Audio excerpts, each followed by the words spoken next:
Some important properties of LPP. देखो जो सी होता है बेसिकली, जैसे सी मैट्रिक्स है, मतलब कॉफिशिएंट ऑफ इनइक्वलिटीज़ में जो x1 x2 xn की कॉफिशिएंट होता है वो होती है कॉस्ट वेक्टर। जो वेरिएबल्स है वो डिसीजन वेरिएबल्स बोलते हैं उनको। और जो हमारा साइड में लिखा होता है आउटपुट, वो हमारा रिक्वायरमेंट वेक्टर है, राइट। उसके बाद पीपी में हम जानते हैं 3 चीज़ें होती हैं। सबसे ऊपर आपका होता है मैक्सिमाइजेशन या मिनिमाइजेशन, जो भी लिखा होता है। उसके बाद सेकंड नंबर पर इनइक्वलिटीज़ दे रखी होती है। थर्ड नंबर पे आपको फिजिबल सॉल्यूशन दे रखा होता है, ठीक है। अब ये देखना है मेरे को कि फिजिबल सॉल्यूशन होता क्या है। सेकंड नंबर पे इनइक्वलिटीज़ है, थर्ड नंबर पे कंस्टेंट दे रखा है। Feasible solution basically main solution क्या होता है एलपीपी का? मेन सॉल्यूशन होता है जो इनइक्वलिटीज़ को सेटिस्फाई कर दे।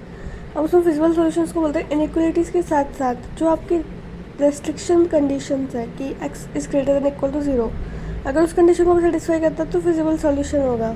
और ये सॉल्यूशन सिर्फ फर्स्ट क्वाड्रेंट में लाया करता है, क्योंकि वहीं पे रेस्ट्रिक्शन वाली कंडीशन फुलफिल होती है, ठीक है। फिर यहाँ पे अगर सॉल्यूशन में जैसे आप निकालते भी हो और उसमें वैल्यू नेगेटिव हो जाती है, ठीक है, तो वो फिर फिजिबल सॉल्यूशन नहीं हो सकता, क्योंकि negative value is not allowed. मतलब value x is greater than equal to 0 होनी चाहिए। ऑप्टिमल सॉल्यूशन क्या है कि उसी सॉल्यूशन में से जो हमें मिल रहे हैं फिजिबल रीज़न, जो हमें मिल रहा है कॉमन रीज़न, ठीक है, उसमें जो कॉर्नर पॉइंट्स है, कॉर्नर पॉइंट्स को पुट करते हैं, मैक्सिमाइजेशन और मिनिमाइजेशन निकालते हैं, जो भी मेरी रिक्वायरमेंट है उस हिसाब से ऑप्टिमल सॉल्यूशन मिल जाएगा। अब देखो फिजिबल रीज़न का मतलब क्या है। फिजिबल रीज़न का मतलब होता है कॉमन एरिया। अगर जो कॉमन एरिया मान लो बाउंडेड आ रहा है, तो ऑप्टिमल सॉल्यूशन क्या होगा? 2 चॉइस है, तो वो यूनिक हो सकता है या फिर इनफाइनाइट मैनी सॉल्यूशन हो सकता है ना। तो सॉल्यूशन तो एग्जिस्ट करेगा ही इस केस में। मान लो वहाँ पे 2 सॉल्यूशन एग्जिस्ट कर रहे हैं, तो 2 सॉल्यूशन को ज्वाइन करने वाली एक लाइन भी तो है, उस लाइन के बीच में बहुत सारे सॉल्यूशन फिर एग्जिस्ट करेंगे, तो इसलिए बोलते हैं इनफाइनाइट मैनी सॉल्यूशंस। फिर यहाँ पे अनबाउंडेड, अगर मान लो जो कॉमन एरिया है अगर वो अनबाउंडेड है, तो या तो ऑप्टिमल सॉल्यूशन वहाँ पे एग्जिस्ट करेगा, हो सकता है, और या फिर हो सकता है कि वहाँ पे ऑप्टिमल सॉल्यूशन एग्जिस्ट ना करे, ठीक है। डिपेंड करता है कैसे कि हम क्या करेंगे। अनबाउंडेड तो जो हमारे कॉमन मतलब कुछ एक आधे पॉइंट्स तो कॉर्नर पॉइंट्स आएंगे अनबाउंडेड में भी, तो जो कॉर्नर पॉइंट्स आ रहे हैं उनकी वैल्यू हम निकालेंगे मैक्सिमाइजेशन या मिनिमाइजेशन, जो भी प्रॉब्लम दे रखी है, मतलब मिनिमाइजेशन दे रखी है। उसके बाद हम क्या करते हैं कि जैसे हमें मिनिमाइजेशन दे रखी है, तो हम एक और इनइक्वलिटी बनाते हैं z बराबर m वाली। अगर ये मैक्सिमाइजेशन प्रॉब्लम है तो अब इस इनइक्वलिटी का रीज़न निकालेंगे। अगर इस रीज़न में और जो हमारा फिजिबल रीज़न है उसमें कुछ कॉमन आ जाता है, मतलब इंटरसेक्ट कर रहे हैं आपस में एक दूसरे को, तो उस केस में सॉल्यूशन एग्जिस्ट नहीं करेगा। और अगर इंटरसेक्ट नहीं कर रहे हैं तो ऑप्टिमल सॉल्यूशन एग्जिस्ट करेगा उस केस में। यानी कि अगर आपका रीज़न अनबाउंडेड है, उस केस के अंदर भी ऑप्टिमल सॉल्यूशन बाउंडेड हो सकता है, अनबाउंडेड हो सकता है, ठीक है। ऐसे ही मिनिमाइजेशन प्रॉब्लम के लिए हम निकालेंगे, तो मिनिमाइजेशन प्रॉब्लम के लिए हम इनइक्वलिटी बनाएंगे ये, ठीक है। और अगर इनइक्वलिटी इसमें और सॉल्यूशन में कुछ कॉमन एग्जिस्ट कर जाता है, मतलब इंटरसेक्ट कर जाता है अगर, इसका मतलब वहाँ पे ऑप्टिमल सॉल्यूशन एग्जिस्ट नहीं करेगा, ठीक है। मतलब ये वो केस हो गया जहाँ पे फिजिबल रीज़न भी अनबाउंडेड है और ऑप्टिमल सॉल्यूशन भी अनबाउंडेड है।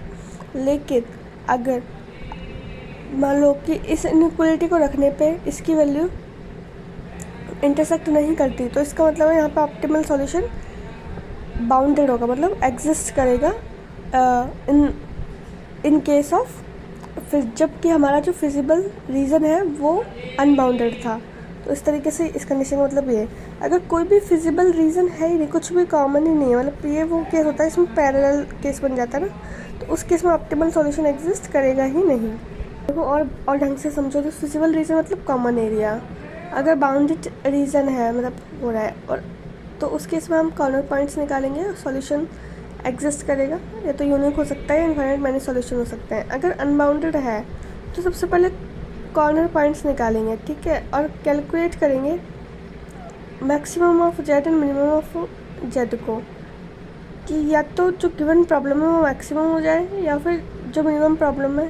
देखो फिर हम क्या करेंगे, रीज़न चेक करते हैं। अगर इंटरसेक्ट कर रहा है तो कोई ऑप्टिमल सॉल्यूशन नहीं है, इंटरसेक्ट नहीं कर रहा है तो ऑप्टिमल सॉल्यूशन है, ठीक है। और अगर ऐसा है मिनिमम प्रॉब्लम है तो ये कर लेंगे चेक। अब जैसे मैंने कुछ नहीं आता सो मैक्सिमाइजेशन प्रॉब्लम है, फिर मैंने ये इस तरह से इनइक्वलिटी बनाई और फिर मैंने देखा कि उसमें बीच में कॉमन चीज़ें आ रही हैं। अगर कॉमन आ रहा है इसका मतलब ऑप्टिमल सोल्यूशन नहीं होगा, तो हम क्या बोलेंगे ऑप्टिमल सोल्यूशन इज़ अनबाउंडेड। लेकिन इन केस ऑफ मिनिमम हम देखते हैं